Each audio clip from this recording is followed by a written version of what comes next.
Hi, Randy here. Are artificial sweeteners the way to handle your sweet tooth?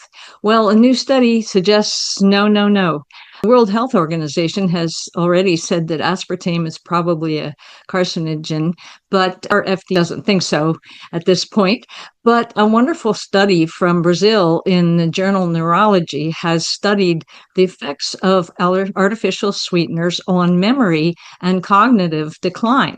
And when they looked at 13,000 Brazilians between the ages of 35 and 65, they found that the brain of people who ate the artificial sweeteners was affected so that their cognitive and memory functions declined faster. And so what they said was it averaged out a year, 0.6 of faster decline in memory, and particularly for younger people under 60, and not so much for older people. So it that can really affect the middle age mind. And so it's not a good way to handle your sweet tooth if you're going to be affecting your brain. And there are ways within your diet to satisfy your sweet tooth without eating a whole lot of extra calories and extra sugar and getting the processed foods with all the added sugars.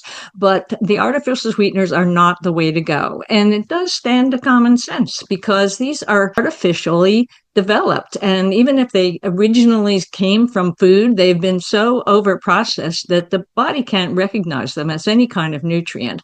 So it has to be detoxed, and it's going to affect the brain.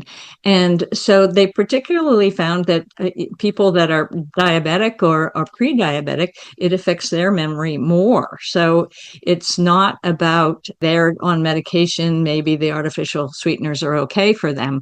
Not at all. It's worse for them.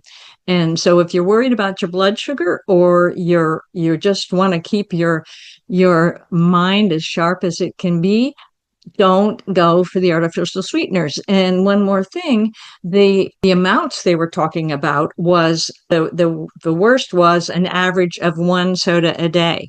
That was enough to increase your decline within that 1.6 times, losing 1.6 years on average. So that's not good. You don't want that to happen. And that was just one soda a day. And when they compared it with people that had only one a week, there was a significant difference. So don't go for the non-food sweeteners. And the main source of these things is beverages. So don't just think, oh, well, I'm not using them in my coffee or my dips or my processed foods. They can sneak into your beverages. So that's all for today. Just eat real food, single ingredient foods that your grandmother would recognize. Thanks.